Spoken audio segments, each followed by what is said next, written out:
Hello everyone, Denise Carpenter from lotuswings.ca here. We're going to continue on with the playlist Conversations with Denise, and today we're joined again by Rachel Johnson from Endless Potential. And Rachel is just an amazing walker, groomer, trainer.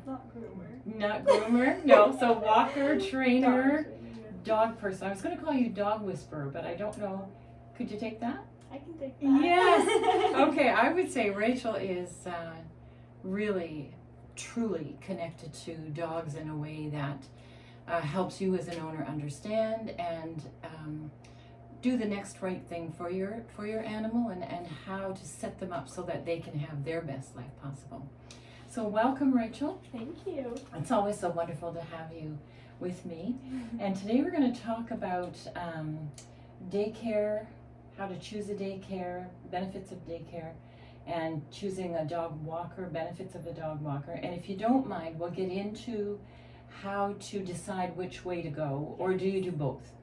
Yeah, well, I find it's really dependent on the dog and the dog's personality. So, for example, like my dog Layla, she's not very, she's social, but she doesn't really play with other dogs. She doesn't enjoy another dog's company, really. She's very independent in the way that she would rather just have one-on-one time with a person instead of in that big pack group where she might feel uncomfortable. Whereas some other dogs are very social and they like the company of another dog and they like playing with other dogs, having friends, things like that. So depending on your dog, like if you bring your dog to daycare and maybe they're not really interacting with the dogs, it's maybe a sign that they don't really want to be there. Yeah, because that's the same with people. Like some people are more introverted and some are more extroverted. So it's the same with dogs. Yeah. Isn't that interesting? Yeah. Okay. So would you try daycare first or would you try a walker first? Well, it really depends. Like, if like when your dog meets another dog, they're jumping around and playing and being very they're interacting with the other dog, I would say they're a good candidate for daycare. Okay. If your dog like meets another dog and they say hello and then kind of wander off on their own, they might be less social. It's really dependent on the dog. Okay, so that's just a good way to start the process of bringing more social time into the dog's life. Then. And I do know some more fearful puppies that were brought into daycare, and it actually decreased their fear and made them more confident. Okay. So by going to daycare, they taught them some social skills and how to not get along, but not be as fearful of other dogs, because they made some good relationships in daycare. Because dogs do that for dogs, don't they? They socialize each other, so that's it's a good way. So if your puppy's, so say you're working all day and your puppy's home and it's only used to that attention from you, then that would be could be very good for your puppy. And how would you choose a daycare? There's so many out there now. It gets complicated a bit because, well, okay, I'm very protective over my dog, so I want to make sure like the staff is educated on what to look for. I definitely if I do choose a daycare and I think it's suitable, I go to the daycare with my dog and kind of watch how my dog's interacting with the other dogs. I don't immediately just drop and leave. I want to be very aware of how the dogs treat my dog and things like that. And then also checking in at the end of the day when you pick up your dog, how did my dog do? And seeing if the staff has any good feedback.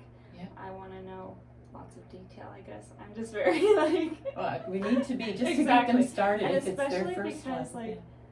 Being a trainer, I notice little things that the dogs do that might not be good, that some of the staff may not see. And so just being aware that of all how the dogs are interacting is really important. Like dog humping should not be allowed because some dogs are uncomfortable with that, and it could cause a fight.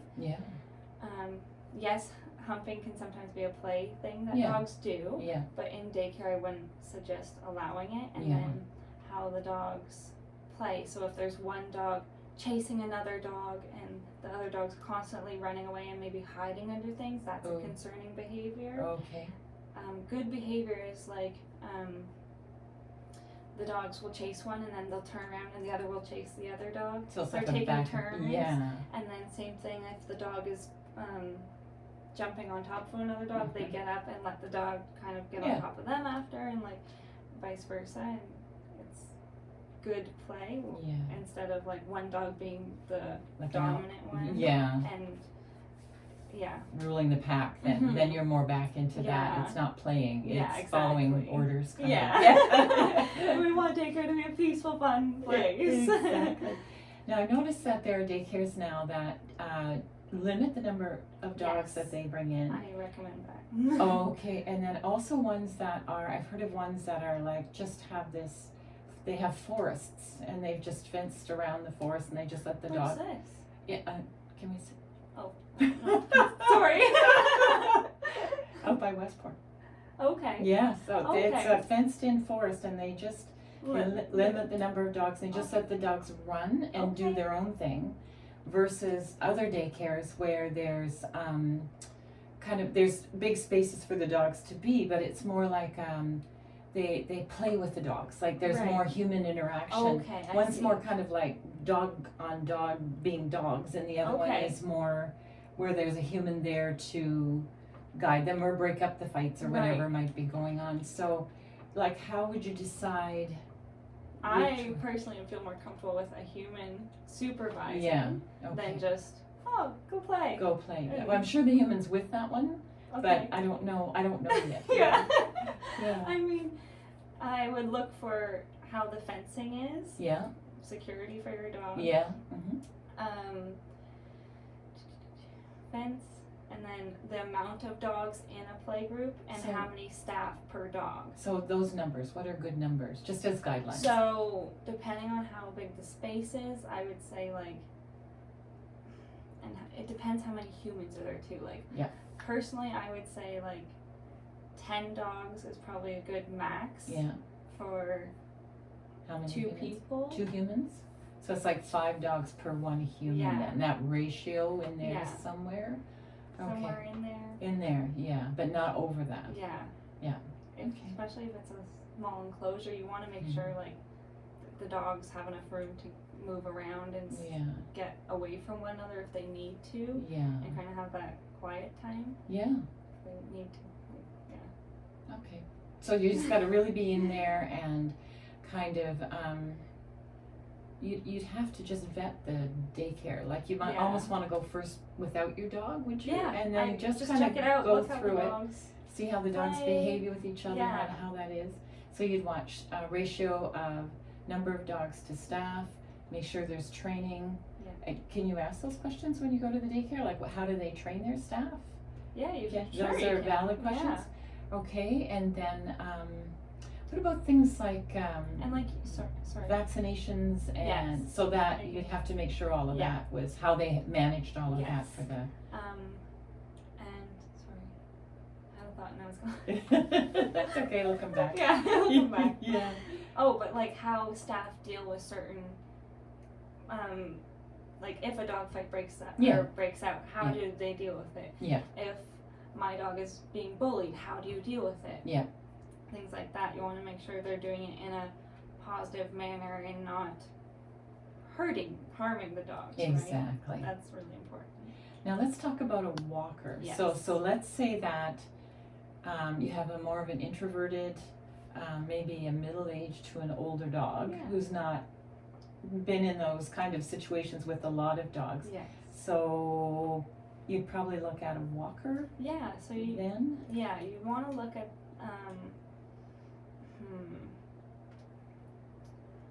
this one gets a bit tricky, right? Because it could be just a random person. Yeah, if the dog knows the person, like say a neighbor or somebody like that, or you want to be able to trust this person. You want to know their background, I guess. If they have any dog experience, that's really important, I guess. Yeah. And then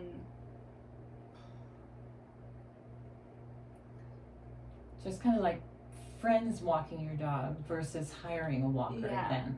You want to look at their credibility, I guess. So yeah. So let's say the neighbor or the grandchild or your child or your sibling has grown up with this dog. So the dog would be comfortable and they'd know how to do it. So let's look at how would you choose a professional walker then? Yeah. Yeah. How would I do that? Well, I guess I want to know like how they're gonna walk my dog. Yeah. I want to look at what questions they're asking me about my dog. Yeah. So, is your dog good with other dogs? How would you like me to walk them on leash? Are they allergic to anything? Oh, those are good questions. Things like that, because Yeah. me and my walker bring treats along with the walk, so we want to make sure the dog isn't allergic to any of the treats we're giving them. Exactly. We want to make sure they're friendly with humans and dogs, and if they're not, we make sure to put up safety procedure when we do cross paths with a dog or a human. Yeah. We want to make sure we're being the most safe and making sure the dog is comfortable. Yeah. So sometimes you see walkers, they have just one dog. And sometimes you see walkers and they have 3 or 4. Yes. Or sometimes even 5. Just kind of, they're all so cute, they trot along together. So again, how would you decide to have a lone an experience of one-on-one with the walker versus like a little group walk? Well, me and Sam do individual walks. Okay. So depending on like the household, if you have like multiple dogs, we will walk them together if requested, as long as we're able to hold them all back. Yeah. If they're walking nicely, we like to do training walks to make sure the dog isn't dragging us everywhere. Yeah. So if the dogs are not dragging us everywhere, we will walk multiple of them if they're in the same household. Yeah. But I know some people who do group walks. If house is only one dog and they're sociable dogs and they want to go on a walk with another person, I know people who do that. It's just dependent on the dog. Okay.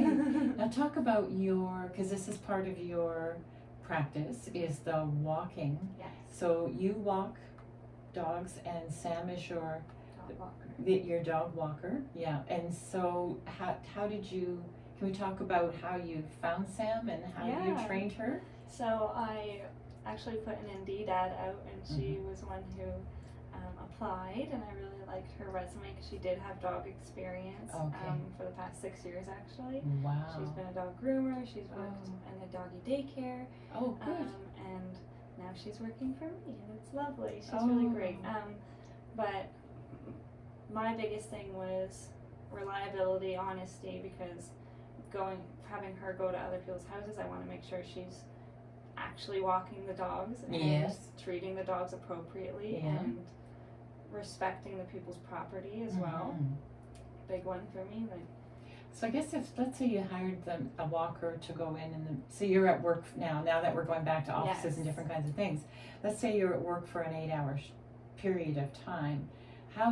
Would they give you keys to get into their house? Depending on the person. So some people give us keys, some people give us garage codes, some people just leave their door unlocked and we walk right in. Okay, because that's a big piece for you as the owner of this business is you have to make sure your walkers being responsible. Yeah, because you could go out and forget to lock the door. Yes, exactly. Whatever it might be. Okay, that's wonderful. And she was trained for about 3 months or so. Okay. Just one-on-one walking with me until I felt she was ready to go on her own and knew the technique very well. Good. So you've been in business for how long now? Oh, I think it'll be 4 years in October. And you are so busy. Yes. Yeah, that's a wonderful thing, Rachel. It's great. You've just created such I don't even know what the word is. Every time I hear your name around, people will discuss their dog or their walker or who they had trained. And when your name comes up, there's just this sense of, first of all, it's trust and how reliable and responsible you've been to them and for them. So that's lovely to hear. You've just done a great job and will continue to. So where do you see your business growing? So I have well, hopefully in 5 years, I will have a property of my own with the start of a facility, so I can do indoor, outdoor classes, and eventually I would like to do a doggy day care. Okay. And then also possibly a dog park on property. Oh. But it's going to be a membership based because I want to make sure the humans that own the dogs are educated on appropriate and inappropriate behavior. Mm-hmm. And I want to figure out how to do like a key card system where you can get in. So if your dog was bad, you don't get in. Oh, and you get taught, you get educated on it. They have to come see you first. You gotta come go get some training and help, and then maybe you can come back to the dog park. That would be so my brain, I'm a cat person, and then when I'm out I walk every day, and when I'm out I meet a lot of dogs, and some are very well trained and well mannered, and you just they're a joy to kind of have a little exchange with. And then I meet other dogs that are not so trained. Like they're all over you, or they're aggressive with you, or whatever it may be. So this I see as a start of, as we train our humans, we can have this beautiful coexistence where we could just be supportive of each other. Yeah. That would just want to make sure all the dogs in the dog park are having a good time, the people are happy. Yes. And I just want everyone to feel respected. The dogs especially. Huge. I don't want dogs to be bullied or anything. No. I want calm, happy dog park. Yeah. And we're on this planet together with all species, so we all have to learn how to be together in a calm, respectful way. So this is a good step.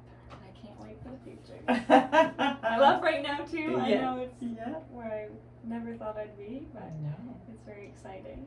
And you're handling it like, of course you're doing this. Of course this is what you do. I knew ever since I was little, like I knew I wanted to be surrounded by dogs, funny enough. Like I remember drawing on a piece of paper, like I want to be a dog breeder. That was my first thought. I was like, I want dogs everywhere, and I want to have a dog rescue, and I want to breed dogs. I want to do all this. And then I changed paths to being an animal chiropractor, and then somehow I came back to dogs. And I couldn't be happier. Your mom has a photo of you, and you're on a step, and with Thor. With the Thor, big black lab, about the same height as him. I think you have your arm around him, so it's you've been on this path your whole life. But beautiful teachings for people with all animals. Like if we just take all that training and bring it to the planet, like it'll be a new world. Yes. So thank you so much for coming in today, Rachel. For having me. It's a pleasure, always. And we'll ask you to come back again another time, and we can explore some more subjects. And in the meantime, if anybody has questions about daycares or walkers or even training, or if they have a dog that they don't know how to do the next right thing for the dog, so the dog is in a thrive position as opposed to just an exist position, they could call you. Absolutely. So how would that happen? How would people connect with you? My number is 613-267-8575 or my email Rachel RACHEL at endless potential. And spell that.